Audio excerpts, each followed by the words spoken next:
Watermark's Church Leadership Podcast, a conversation with church leaders for church leaders. I'm your host, John McGee. Thanks so much for joining us today. Well, hey friends, welcome back. Joined in the studio today by our Senior Director of Communications, Caitlin Van Wagoner. Caitlin, welcome back, friend. Hello, John. Glad to be here. So you've been with us recently. We did the 2 episodes on creatives, how creativity works, and working with creatives, which are great. And I had several people actually recently talk to me about episode 76 that we did on women and leadership. They were talking about some of the things they learned from you. So thank you. That was fun. That's a deep cut. That's from a few years ago. That was a deep, was it 4 years ago, I think? I think so. A long time ago. So CLP, we've put out a lot of episodes together. That is in fact the case. Okay, you're back from Michigan. I am. Fresh off the boat or the plane, I guess. The plane, yeah. Although a boat would have been appropriate because I was at Lake Michigan. Yes. We were in Leelanau County, so shout out to any churches we have in Leelanau County. I don't know if we do. Yeah, we do actually. Here's what I have to say, John. That is a best kept secret. Yep. It is one of the most beautiful parts of America, and I had no idea. I was constantly, the theme line of the trip is, where are we? This is beautiful. So, 10 out of 10. No notes. Not Canada, not Switzerland. It's here in the United States. Yes. Yeah. It's Lake Michigan. It's beautiful. There was a beach. There were sand dunes. Did you know? I did know. But most people do not. So most my daughter goes to school up there. And it is. People in Texas are always surprised. People up north are like, well, hello. Like, we've been here the whole time. I know. Yeah. We've been here the whole time. We see you, Michigan. You're seen and known. Okay, so this is not a podcast on geography. So generally, there's lots of different ways we approach our podcast. A lot of times it's something that feels kind of pertinent, something that we're learning. Sometimes we address questions that we get repeatedly, and this is one of those. So you want to introduce our topic and the question you keep getting. Absolutely. So on the surface, this is going to maybe seem like a more technical podcast. I don't think on the surface. I think it is a technical It is podcast. about the process by which we go about allocating our resources to different events, ministries, and campaigns. So how we decide what ministry, event, or campaign gets what level of resources. We call it our master calendar process. So some of y'all are like, should I tune out right now? So tune back in with me, because what this is actually about is our ability to get our staff moving in the same direction. It's about aligning resources and creating unity, and honestly, candidly, reducing conflict between different support teams.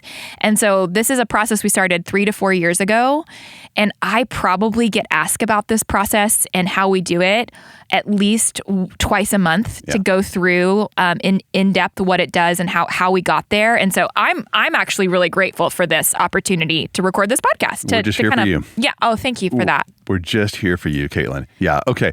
And so we're going to talk about it is a technical process. And I think, throughout the episode, Caitlin, let's make sure to talk about people that are serving in different size organizations, churches. I mean, I do think it can scale. Yeah. And so we'll talk about that. And then, before we talk about anytime we want to talk about anything technical, we always want to ask, hey, what are we trying to do? And I do have a fear that someone who has kind of a bent towards policies, procedures, those kinds of things, they're going to want to implement this immediately. And I would just remind you as a leader, the first question is, hey, why?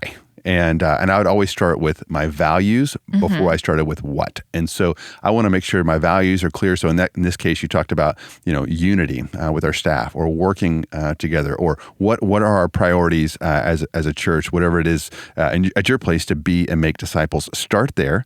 And then you want to ask, is there a problem that I'm trying to solve?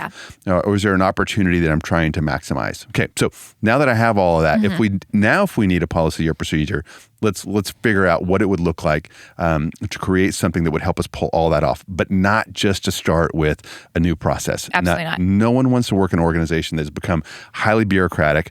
You won't, rather than unleashing creativity, you're going to really, really stomp it out. So, but we found ourselves in need of a process. We did. Of a tool. So you want to talk about kind of the history of how we got here? How we got there. To do that, let's go all the way back to 2021. So about 4 years ago, right? So at that time, Watermark was 20 years old as a church.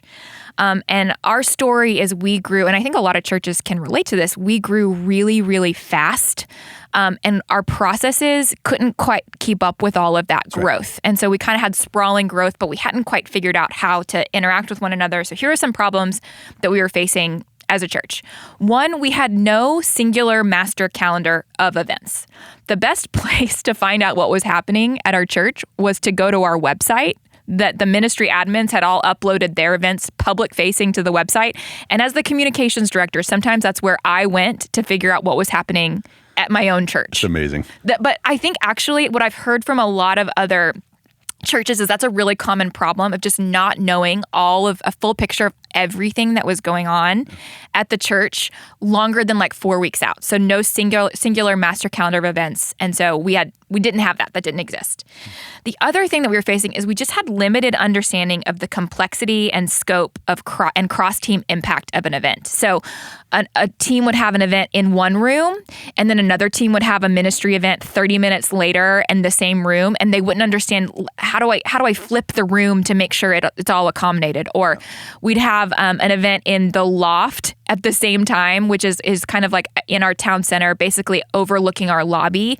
And at the same time, we'd have like basically two-stepping would be going on in the lobby because the young adults would have an event there. And it was like this major solemn ministry event happening at the same time. This like two-stepping event social was happening. And we just didn't have any mechanism for seeing that.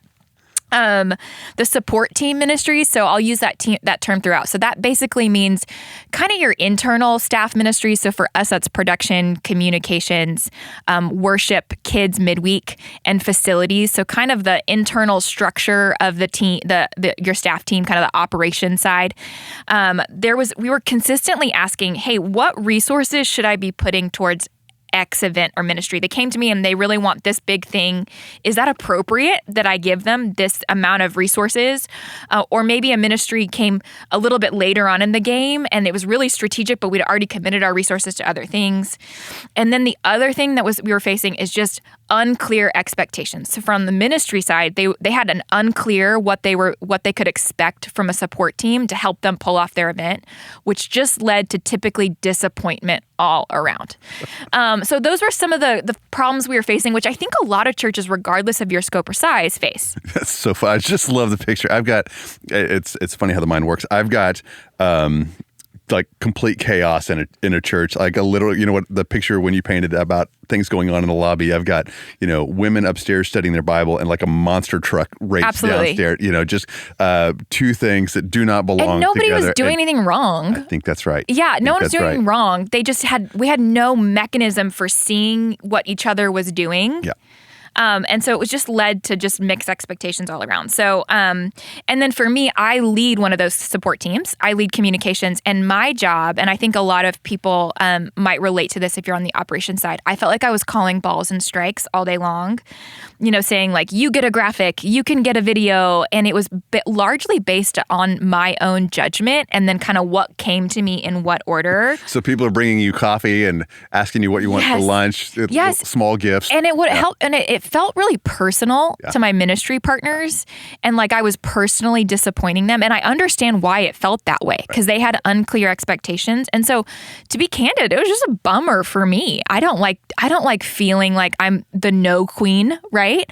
And so we were in, and that times, I was one of 5 support teams. And so we were just in a place of consistent confusion and then there was this like tyranny of the urgent. We were never able to get more than 4 weeks out because we had no idea how to cross plan.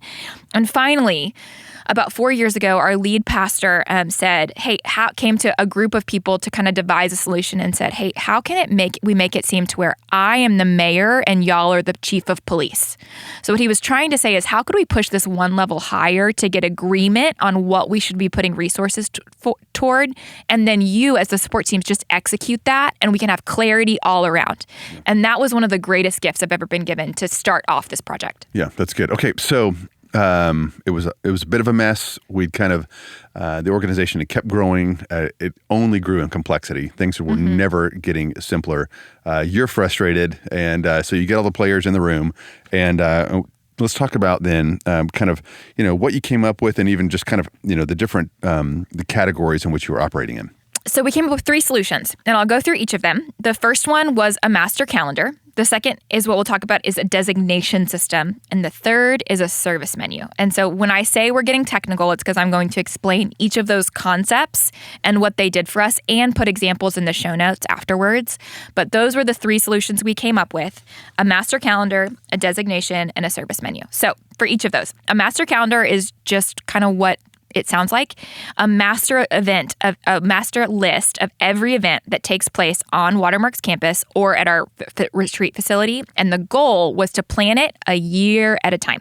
Yep. So that was the big swing for us, is so can we get our ministries to give us a master list of what they're wanting to work on for a full calendar year on every event on Watermark's campus. So that's the master calendar. And that is literally every single event. Not just the big ones. Not just the big ones. Every single event. Now it was quite a daunting list. It was, yes, daunting list. Now we started with just the big ones at first, and I'll get there kind of how we built up to it, because we didn't just like start at this solution year one. We had to build up to it, but it's every single event. Yeah. Anything that requires more than turning on a TV to run a PowerPoint, anything is essentially on the master calendar list. Yep. The second thing we came up with is a ministry designation system. And so I've heard other churches have something similar to this. They maybe call it a tier system, tier 1, 2, or system, 1, 2, or 3. But essentially, it's a designation system that's developed to determine the level of resources allocated to events, ministries, or what we call a campaign on the comm side, which I'll explain in a bit. So essentially, it follows a ski slope analogy. So ski slopes have green, blue, black diamonds, and double black diamonds, right? And so for us, we have green, blue, black diamond, and double black diamond events or ministries or campaigns. And that is around the level of complexity it takes to pull off a given event, and therefore the level of resources necessary. Yeah. Okay. I feel like the audience is going to want to know this right now. Have you ever skied a double black diamond? I have absolutely not. Okay. I have fallen down the mountain on a snowboard on several blues, but I have not skied a double black diamond. Yeah, it's pretty much the same thing. And just as an aside, one time I was trying to explain this system to a ministry partner, and then about 5 minutes into the call, I realized he lived in Haiti. And you know what doesn't make sense to a pastor in Haiti? A designation system based on ski slopes. Yeah, know your audience. Okay. Know your audience. Okay, but why, actually, on a serious note, why ski slope colors and shapes as opposed to something else? Yes, absolutely. At first, we started with tiers, or even we said A, B, or categories A, B, or C. We didn't want it to be to communicate level of importance. So a green event doesn't mean it's a less important event than a double black diamond event. It's really around complexity and also a tie to a strategic priority. Like, does it tie directly to the things that the elders have asked us to do? But tiers just felt like we were saying, you're a tier 3 ministry, which means you're a tier 3 minister. I didn't want that. We didn't want that at all. So that's why we came up with a green, blue, black diamond, double black diamond, even though it's a little silly. Love it. Okay. Really, really good, Caitlin. Okay, so every event, every ministry event, anything that's going on, it gets one of those. It actually probably gets multiple of those. Yep. So, because you can have a different designation based on your support team. So let me give you an example. We've got a night of prayer and worship coming up actually this week at Watermark, which is we'll all come together in our auditorium for extended time of prayer and worship. And so for the communications team, that is not that complex of a campaign for us to pull off to promote that event. So that's just like a blue campaign for us. For the worship team and the production team who are actually putting on that event, that is a black diamond event. It's a big deal. Yeah. So that we actually, when those events and ministries go through our process, they can have multiple or different designations based on the team. They're all typically kind of work together. It is a bigger event, but they have different designations based on the team. Okay, perfect. Okay.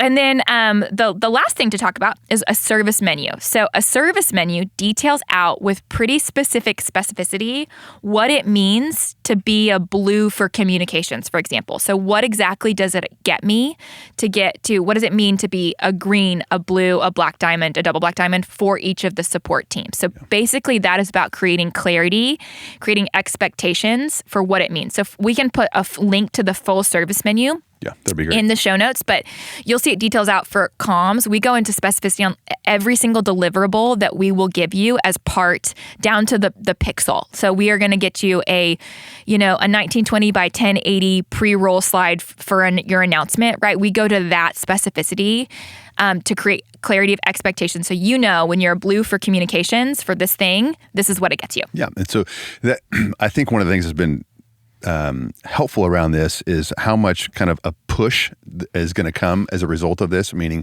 everybody's thing feels incredibly important to them and they want 14 announcements and they want, they want to go through all the social channels and they want, premium real estate on the website. And it's already been decided. Like once this process goes down, now everybody's expectations are aligned and they know exactly what they can expect, and which I think for you has got to be helpful. So helpful. Yeah. It's helpful because the goal here is, and one of the things is that when we set this up, I think this is a really important, almost like heart posture, if I can use that term, of the support teams, is our goal was to build a yes machine. Yeah, I love that phrase. To maximize the amount of resources we could use to maximize our productivity in order to say yes to as many things within the confines of running healthy, not to say no.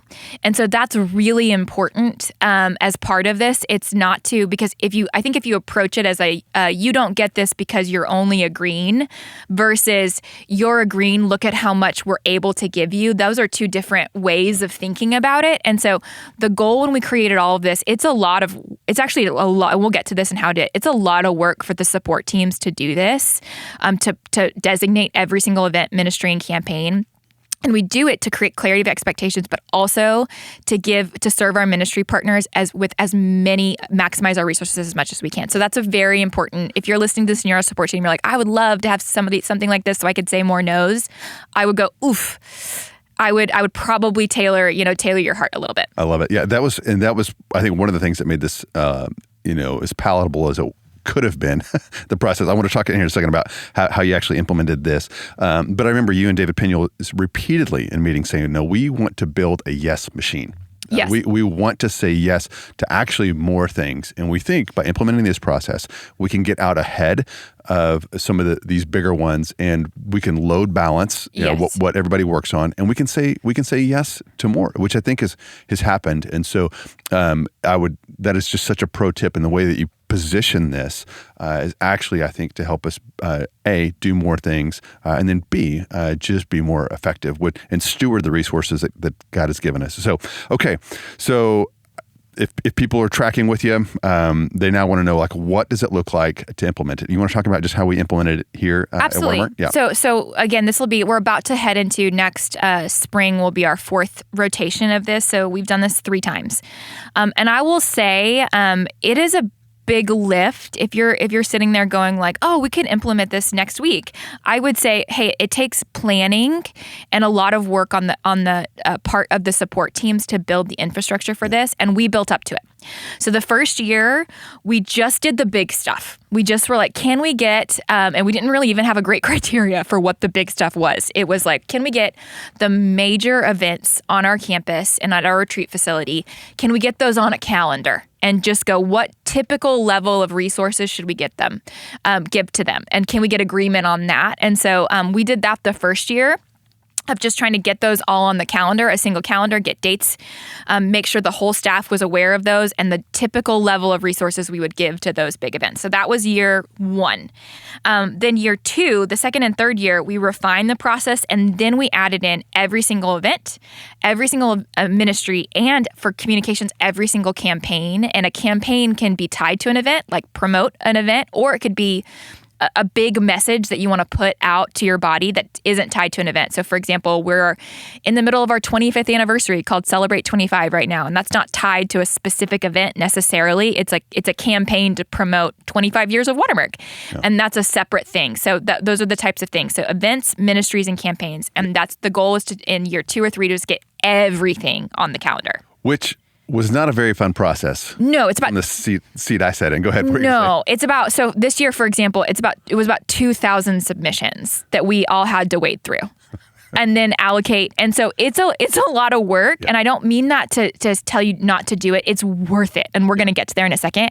But it does require diligence and time to think through how to do all that. Now, I also think that Watermark has a level of complexity. We have about 70 ministries that operate during our week. And so I don't know if it would be, that's why if you're at a smaller church, I actually think this process will be much easier for you. And you're actually so much more fun. And you're at a better position, especially if you're a newer church. Don't wait 20 years in.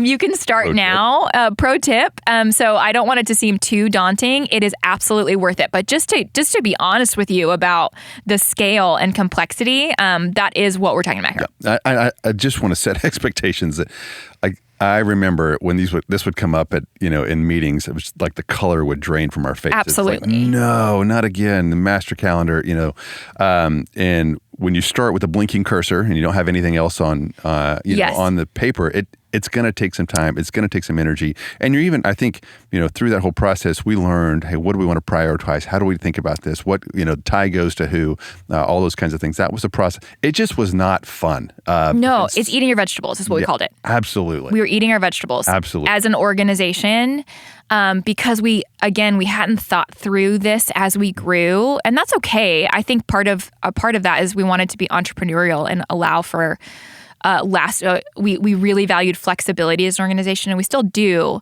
But the flexibility was really, really valued. It was like an ultimate value for us. And so because of that, we just weren't able to serve with excellence or unity. And so I think because of that, this did feel like eating your vegetables, but it was so worth it. So we'll get to that in a bit. Yeah. And I think there is light at the end of the tunnel. So subsequent years, Caitlin, I want to talk about the process of what it actually looks like here, but it's gotten so much easier because so many things just carry over into the next year, and it very much so many of the once you do conversations. It once. Yes, it just wasn't fun at the front end, but it feels like just a fraction of the time now compared to those first couple of years. So you want to talk about just like the process? How do we get to a completed master calendar? Really tactically? Yeah. Okay, great. So essentially, the thing to note is because we're going to back into it, is that our fiscal year at Watermark runs July to June. And that's important because to get to your fiscal year, you have to create budgets. And to get to your budgets, you need a master calendar of what events you're doing. So we actually back this process into budget season. So if you think about it that way, I tell you that because I'm going to back all the way up to from January to about March, our ministries plot out their next fiscal year. So from January to March of every year, they plot out the July to the next June. You tracking with me, John? Okay. I'm on the edge of my seat. You're on I can tell. This podcast is riveting, yes. Caitlin. So they plot that out, a whole year's worth of events and ministries, and then they submit them in mid-March. And then a small sub-team that's made up of a leader from each of the support teams that's part of this. So a sub-team made up of communications, worship, facilities, production, and kids midweek, which is like childcare during the week is probably what other churches might call it. We all get together, and for a solid month-ish, it's actually right in the middle of Easter, so it really ends up being about 2.5 weeks. We take each of those submissions, we look at each of those, and then we allocate what resources we can essentially ascribe to each one of those events. And then also our facilities team really does the most because they plot out specifically what room they can put all of those in and make sure there are no conflicts, and we call them pinch points. And people we make fun of we're like pinch points. Like that's like everybody, it's like a tagline. Crab claws out. It's like everybody has crab claws out when they talk about pinch points. And we resolve those conflicts. And so we're moving people to different rooms and seeing hey, this literally, it was like we had the college team wanted to have a barn dance in the town center the same day that an elementary school wanted to have their mother-daughter event upstairs in the loft. It was like that same situation happened this year, and we were able to go. We should have combined them. I know that's not really the vibe that the college ministry wanted. So we had to move all of that, right? And so we spend about 2.5 weeks processing every single thing, resolving all those conflicts. Yeah. Then here's the really important thing that happens. This sub-team publishes our recommendation up to our leadership team. And the leadership team is the team that says yes, no, or we want to upgrade or downgrade. And so we publish up and say, here's mostly it's here's what we think are the big rocks here. Here's what we think are the black diamond, the double black diamond events. Here's who's getting, ask for resources that we're not able to give? Is that okay? And so we have our leadership team, the level above the teams actually doing the work. They actually mint the designations and say, hey, this aligns. And their job is to say this aligns with our elders' priorities. Yeah. And that's really important to get leadership buy-in at that point. But this year, Caitlin, that process, will we knock all that out in half of a meeting this year? That part of it? Pretty much, yeah, yes. There were some things that need to be discussed offline. Yes, but we pretty much, over time, we've basically said, hey, here's the headline. Here's what we think are the big ones. Here is the teams that are going to be most disappointed or most excited. We give them a heads up to their leaders. Does that align with what you want? And then from there, that took about, half a day with our leadership team, something like that.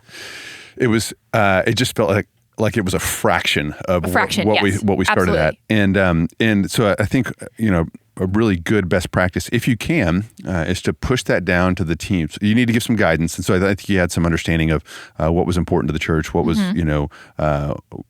what was maybe not as much, what should have gotten more resources, what should have gotten less. And then you guys just sat around the table and just kind of really hashed a lot of that out. And I think had you involved, like at the extreme, the elders or senior pastors there, that would have been a really frustrating process for everybody. Mm-hmm. And so much of it was done, and it was just people just got to check off and go, yeah, that just feels right. That feels right. That feels right. Can we talk about this one thing? Mm-hmm. Hey, why don't you two get together offline? And it was like in just a small period of time, we had our whole year mapped out. Yes. Everybody was aligned, and I don't remember what we did. Probably knocked off early and got lunch, and it was great because, and I think you and the other people that you work with felt really empowered and just did a phenomenal job. So I would keep your senior pastor if you can. If it's a larger organization, I would keep them out of that meeting and see if you can, once you get guardrails, push that up to them to green light rather than just kind of hammering out every little detail. Yeah, and it's important for them to green light it, right? Because it does make it them the mayor and you the chief of police, right? So that principle, we would not be able to do this without the support of our senior leadership team. But typically when you go to ministries and you explain, hey, you're having a barn dance in the town center and you're having a mother-daughter event, neither one of you actually want that reality. So funny. Yeah. They'll go, oh gosh, that was great. And so I think people are more flexible when you show them the problem and invite them to into the solution versus just describing it. So yes, absolutely. I think there's a both and of getting the overall buy-in from leadership and then just explaining and giving purview into the overall problem. Okay. So if you're going to make me eat my vegetables, you're going to have to tell me what do I get in return? Like Caitlin, what's the benefit of doing this? What has been the benefit here? There have been lots of benefits. So one, it creates a common language and understanding for allocating resources. So people just now, it took a while, but have a shorthand for understanding, oh, I understand that's a double black diamond event. Oh gosh, production's in the middle of that. I have empathy for them and their workload. That's good. And so, I'm a green event. And so I understand that that's what this means. It takes a little bit of time, but over time you start to understand, hey, what level of resources should go to what. On the support team side, it has allowed us to estimate our workload for the year and plan much further ahead. And so, for example, on my team, on the communications team, I have a rough estimation for how long it takes, how many man hours it takes to create a campaign for a green event, for a blue event, for a black diamond event. So I can actually allocate and plan out my resources much further ahead than I was able to. And so I would say from our team's perspective, our productivity and ability, we're able to serve about twice as much, create twice as many deliverables as we were. It's amazing. Because we're able to balance our workload. I will say, here's the drawback, is that we move a little bit slower than we used to. Because we're not in the tyranny of the urgent, it's harder for us to, on a dime, change. And so if something gets thrown in last minute, it's really hard for us to accommodate. So we have picked the problem of slow, steady, high workload versus a fast, quick turn. That's our organizational shift we've had to make, is we are not good at turning around something in a day or in 2 days or doing really reactive things, but we are great at scaling our work across ministries and working further ahead. So you just know that that's a problem that we decided we needed to pick. Yeah, but we also know it's a weakness of the system. That's right. Yeah, which may not be the case for some churches that are smaller, might not or that just want to maximize flexibility. You get to build a machine and a process that works for you. So, anything else, Caitlin, just about the payoff here? I mean, I think there's a staff relational payoff. Yeah. Clarity is kindness, and clarifying expectations around what we can give and what a ministry can get has really reduced a lot of confusion and candidly conflict. It doesn't feel like I'm not supportive of a certain ministry partner because I can't personally, because I can't give them the resources. And I don't blame them for thinking about that, thinking that way. Before that, it really truly was kind of up to my judgment and what I thought was important for communications at least. Yeah. And so it did feel a little bit more personal. It wasn't, but it felt more personal. And so you just have to make fewer withdrawals from relational capital. And so it helps you save the conflict for the things that really matter and the relational capital. And then also, my team, like I said, our desire is to be a yes machine. So we love if we have a gap in our schedule and we've promised a campaign, a ministry, a green campaign. Our goal is to go, can we give them a little extra? That's the goal. And so that really does allow us to start from a place of surprise and delight. I love it. Okay. I want to start moving towards landing the plane. I'd love just to hear just kind of any last minute pro tips, things we've learned, anything else that you wanted to make sure that churches know, common questions, maybe also, Caitlin, that you get on some of that. Yeah, absolutely. So a really tactical common question is, what tools do we use? Yeah, I love that. Am I allowed to use brand names here? Not a sponsor? We don't normally. We're going to make an executive. We're going to check with our, Hold we on. just did. We're good. We're great. Okay, great. So the questions I get is, how do you intake all these requests? So we actually intake them right into our project management system. We use Asana. You can use a lot of other great project management tools, but literally the form ties to our project management system. It intakes all of that, and that's how we designate all the things. We publish out the first year we just published out through a big Excel doc, and it was not pretty, but it worked. We just put all that data in Excel doc. Over time, we found a website called mychurchevents.com, and we publish out on that. And then, so that's what we use. And then we communicate about all of this through our Microsoft Teams, which is essentially like our internal chat messaging system. So that's honestly the question I get more than anything else is, what do you use? Yeah, and Asana is really, really robust. It's fantastic if you know how to use it.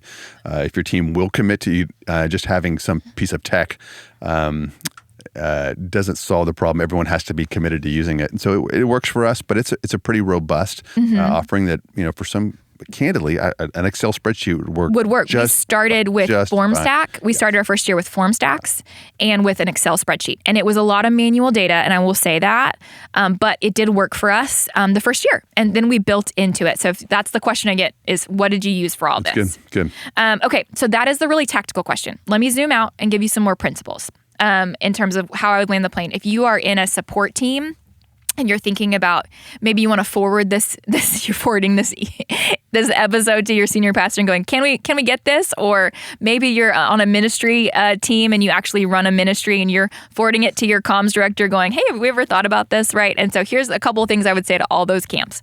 One is that leadership buy-in is essential. It wouldn't work without our senior leadership saying, we're going to eat our vegetables, and a lot of people around the table who are not operational, candidly, saying, I think it's worth it to spend my time and energy to support this. And I will say, as somebody on a support team, it was really essential for me to get the support and buy-in of my entire leadership team, not just the operational sided ones, the pastoral sides as well, because we painted a picture of how it could help the entire church.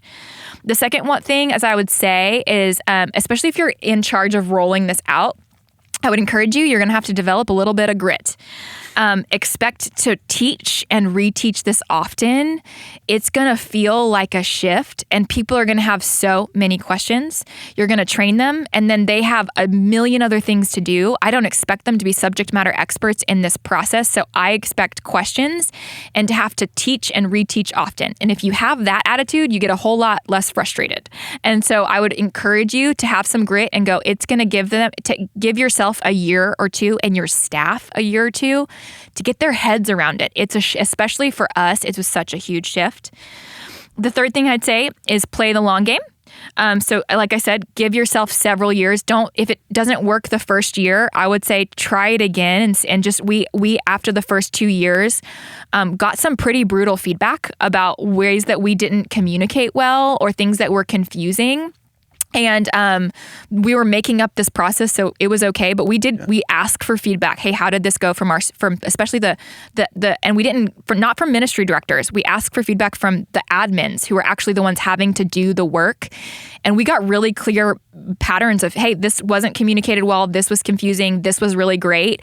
And it's helped us refine year over year. But we did have to humbly go and ask for feedback, and then we learned, there were a lot of things we did not do well and we had to fix. And the fourth thing I would say is that if you're sitting there going like, gosh, I bet you nothing ever goes awry at Watermark, and with this process everything goes smoothly, I would say no. That's just not the reality. And so just to know, if you think that we live in that this process is going to fix your processes entirely, and this must be Disneyland, I have an 80-20 rule that I encourage my team with, is like, we have a really robust process and I'm really proud of it and grateful for it. And I would say 80% of our projects go pretty well, pretty smoothly, and 20% just go off the rails. And there's almost no accounting for it, and that's okay. And I've learned to welcome the 20%. Everybody can be working as hard as they can, and just things will happen, perfect storms.